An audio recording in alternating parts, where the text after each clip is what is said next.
오늘도 수요 성경 공부 예배 가운데 나오신 성도님들을 주님의 이름으로 환영하고 축복합니다. 이제 막 명절 연휴가 시작되어 고향으로 내려가고 계신 성도님들도 계시고 혹여라도 코로나 바이러스가 전파될까 염려하는 마음에 댁에 머물고 계신 성도님들도 계신 줄 압니다. 우리의 삶의 자리가 어떠하든지 우리에게 주어진 시간과 삶 속에서 우리는 하나님 알아가기를 힘쓰고 노력해야 합니다. 왜냐? 우리가 믿는 하나님은 우리의 머리와 지식으로 다 담을 수 없는 그 분위기에 우리가 어느 정도 신앙생활을 했다고 해서 하나님을 다 안다, 성경을 다 안다 자부할 것이 아니라 하나님이 부르시는 그날까지 우리는 하나님 알아가기를 부단히 애쓰고 노력하며 힘써야 할 것입니다. 세상에서 가장 지혜로웠던 지혜자도 여호와를 경외하는 것이 지혜의 근본이요 거룩한 자를 아는 것이 명철이라 고백하였습니다. 그런 그가 세상의 부귀영화를 또한 다 누리며 인생 말년에 고백했던 고백이 있는데 그 고백이 무엇이냐? 바로 헛되다. 헛되다? 모든 것이 헛되다 라는 것이었습니다.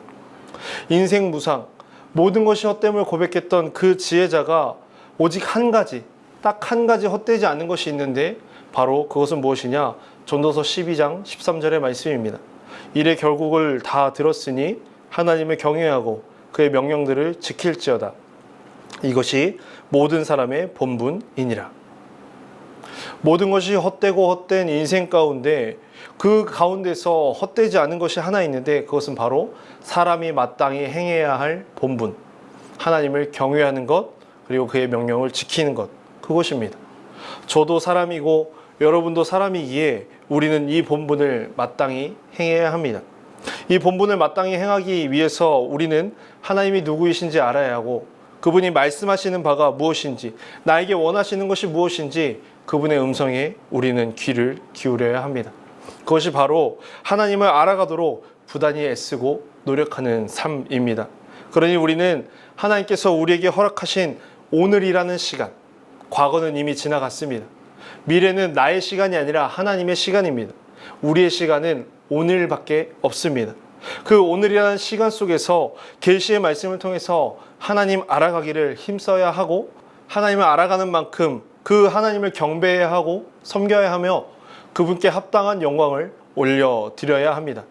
이 시간 간절히 바라고 소원하기는 오늘도 수요 성경 공부 예배를 통해서 우리에게 말씀하시는 그 하나님을 바르게 알아가는 시간이 되기를 소원하고 또 알아가는 만큼 하나님께 바르게 경배하는 모든 혜성의 가족들이 되시기를 간절히 소원합니다. 오늘 함께 나눌 뉴시티 교리 문답은 제19문입니다. 19문을 제가 읽어드리겠습니다. 형벌을 면하고 다시 하나님의 은혜를 누릴 방법이 있습니까? 형벌을 면하고 다시금 하나님의 은혜를 누릴 수 있는 방법이 있을까요? 우리 화면을 참고하시어 단문을 함께 읽어보도록 하겠습니다. 시작! 있습니다. 순전한 자비로 그분의 공의, 즉 하나님 자신을 충족시키는 것입니다. 그로 인해 우리는 구속자에 의해 하나님과 화해하고 죄와 죄에 대한 형벌에서 구원받게 됩니다. 19문을 바르게 이해하기 위해서 우리는 먼저 형벌이 무엇인지 알아야 합니다. 우리는 형벌이라는 단어를 머릿속에 떠올리면 형벌은 마치 심판을 받는 것으로 생각하는 경향이 있습니다. 누군가가 잘못을 했을 때 그가 받게 될 결과를 생각합니다. 잘못을 저지른 사람은 심판받을 것이고 잘못에 대한 대가를 치르게 될 거야. 분명 맞는 말입니다. 잘못한 사람은 잘못에 대한 대가를 치러야 합니다. 응당한 벌을 받아야 합니다. 그러나 심판이 무조건적으로 형벌로 이어진다는 생각은 성경적이지 않습니다. 왜냐하면 심판이 곧 형벌은 아니기 때문입니다. 아담 이후에 모든 인류는 죄를 지고 태어납니다. 그 죄가 바로 원죄입니다. 아담 한 사람으로 말미암아 모든 사람이 죄인이 된 것입니다. 이것은 인간의 본성이자 인간 스스로 그 어떤 노력을 하더라도 발버둥 치더라도 해결할 수 없는 죄의 비참함입니다. 그런 비참한 죄의 결과가 무엇일까요? 우리가 너무나도 잘 알고 있는 히브리서 9장 27절의 말씀입니다. 한번 죽는 것은 사람에게 정해진 것이요 그 후에는 심판이 있으리니. 하나님을 믿는 자나 하나님을 믿지 않는 자 모두에게 정해진 것이 있는데 그것은 바로 죽음이고 죽음 이후의 심판입니다. 달리 말하면 하나님을 믿지 않는 자가 공의로우신 하나님께 심판을 받는 것과 같이 그것은 너무나도 지극히 당연한 것으로 생각하는데 그것뿐만 아니라 하나님을 믿는 여러분 역시도 공의로우신 하나님 앞에서 심판을 받게 된다라는 것입니다. 저와 여러분 우리 모두는 앞서거니 뒤서거니 하면서 하나님이 부르시는 그날의 심판대 앞에 서게 될 것이고 그 심판대 앞에서 공의로운 심판을 받게 될 것입니다.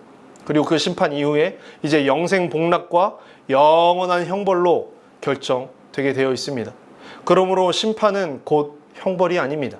형벌은 요한계시록에 나와 있는 말씀과 같이 둘째 사망, 영원한 사망으로서 하나님을 믿지 않는 자들, 예수 그리스도를 나의 구주, 나의 하나님으로 받아들이지 않는 자들, 영접하지 않는 자들에게 주어지는 결과입니다. 하나님을 믿는 우리는 오늘 19문의 내용과 같이 그 형벌, 둘째 사망, 영원한 사망을 면하고 다시금 하나님의 은혜를 누릴 수 있어야 합니다. 그 은혜를 누리기 위해서 우리에게 필요한 것이 있는데 그것은 바로 하나님 편에서 하나님께서 우리에게 베풀어 주신 은혜의 방법을 믿고 따르는 것입니다. 은혜는 우리 편에서 열심히 노력한다고 해서 발버둥 친다고 해서 주어지는 그 어떤 것이 아닙니다. 은혜는 위에서부터 아래로 내려오는 그것이 은혜입니다. 그 은혜를 누릴 수 있는 방법이 바로 오늘 본문 말씀인 이사야 53장에 나와 있습니다. 길지만 본문의 말씀인 이사야 53장 10절로부터 11절 두 구절의 말씀을 한 목소리로 합독해서 읽도록 하겠습니다. 시작. 여호와께서 그에게 상함을 받게 하시기를 원하사 질고를 당하게 하셨은즉 그의 영혼을 속건 제물로 드리기에 이르면 그가 씨를 보게 되며 그의 날은 길 것이요 또 그의 손으로 여호와께서 기뻐하시는 뜻을 성취하리로다. 그가 자기 영혼에 수고한 것을 보고 만족하게 여길 것이라. 나의 의로운 종이 자기 지식으로 많은 사람을 의롭게 하며 또 그들의 죄악을 친히 담당하리로다. 아멘. 하나님을 믿는 우리가 형벌을 면하고 다시금 하나님의 은혜를 누릴 수 있는 이유이자 방법이 바로 여기에 나와 있습니다. 그것은 바로 11절의 표현과 같이 메시아이신 그분 예수 그리스도께서 저와 여러분 우리 모두의 죄악을 친히 담당하셨기 때문입니다. 그렇다면 여기에서 너무나도 중요한 한 가지 질문이 있습니다. 한번 성도 여러분께서 답해 보시겠습니까? 2020년 전에 예수 그리스도께서 이 땅에 오셨습니다. 이 한국 땅이 아니라 저 중동에 있는 팔레스타인 땅에 오셨습니다. 근데 그분이 도대체 무엇을 하셨기에 어떻게 행하셨기에 나의 죄, 여러분의 죄, 우리 모두의 죄를 담당하셨는가입니다. 그것은 바로 십자가에 달려 죽으셨다는 사실입니다. 십자가의 죽으심으로 성자 하나님이신 그분이 친히 제사법에 근거한 제물이 되어 주셔서 저와 여러분 우리의 죄악을 담당해 주셨습니다. 그 제물이 무엇이냐? 바로 10절에 나와 있는 속건 제물입니다. 예수 그리스도의 십자가 대속의 은혜는 그분께서 내가 해결할 수 없는 죄의 문제를 해결하여 정결하게 해주셨다라는 속죄의 개념뿐만 아니라 너무나도 연약하고 부족하고 허물 많은 죄인이지만 그렇게 살아가는 삶이지만 그럼에도 불구하고 죄값을 다 치르게 하심으로 하나님 앞에 설 수 있도록 하시는 속건의 개념의 제물이 되어주셨고 또 죄인으로 날 때부터 하나님과 원수된 우리를 하나님과 다시금 화목케 하는 화목 제물이 되어주셨습니다. 누가요? 예수 그리스도가. 그분이 십자가에 달려 죽으심으로 그렇게 행하심으로 오늘 우리가 제가 여러분이 하나님의 은혜를 누리고 있다라는 것입니다. 그렇기 때문에 이 시간도 하나님 앞에 예배를 드리고 있다라는 것입니다.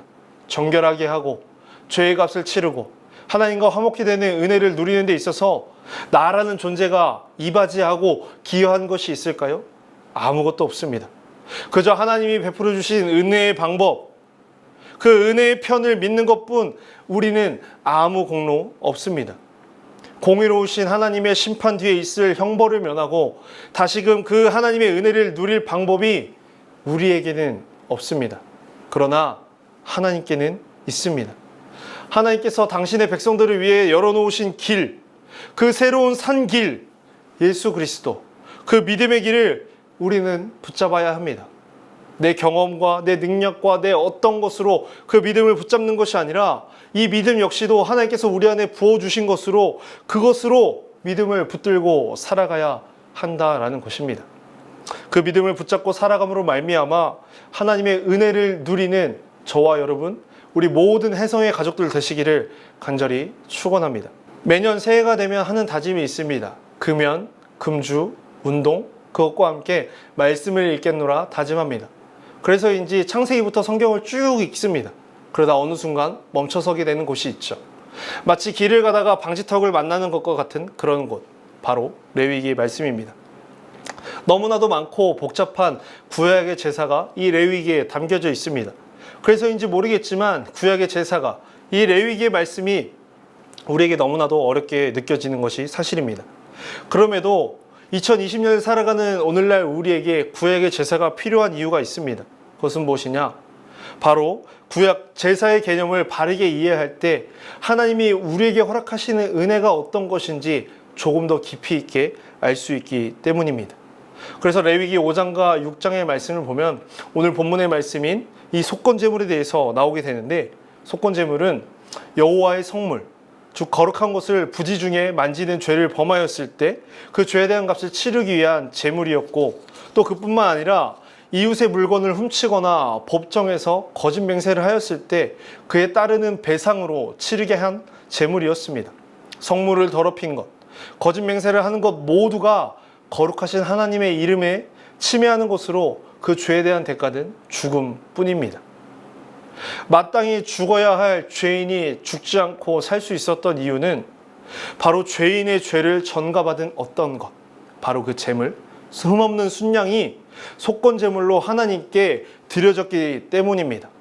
그래서 속건제물을 수직적으로 볼 때 바로 하나님과의 관계, 수평적으로 볼 때는 이웃과의 관계를 회복하기 위하여 드려진 제물입니다. 흠없는 어린 양이신 예수 그리스도께서 우리의 모든 죄를 짊어지시고 골고다에 오르셨고 십자가에 못 박혀 죽으셨습니다.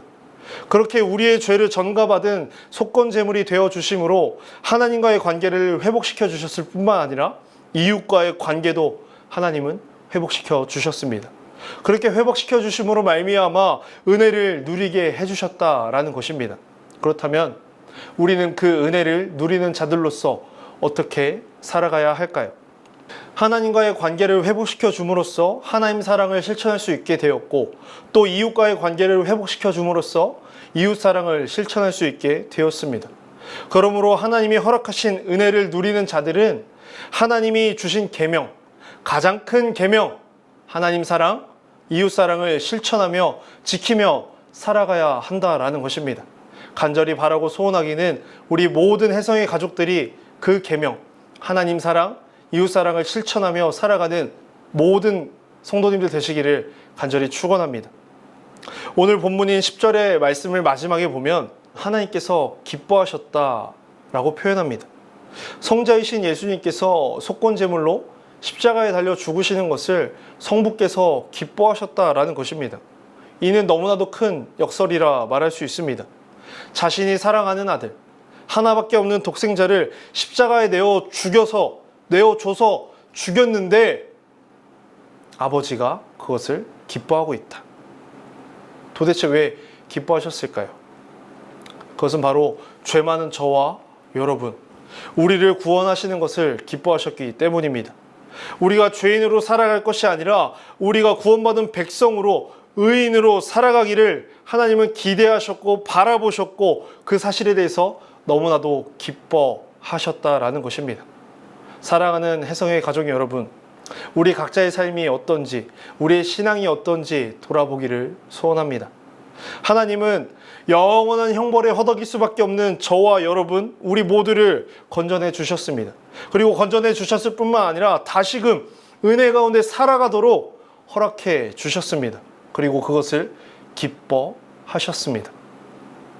사랑하는 성도 여러분, 여러분은 그 기쁨에 걸맞는 삶을 살고 계신가요? 오늘 말씀을 마치면서 간절히 바라고 소원하기는 우리 모든 혜성의 가족이 하나님이 허락하신 은혜를 누리길 바랍니다.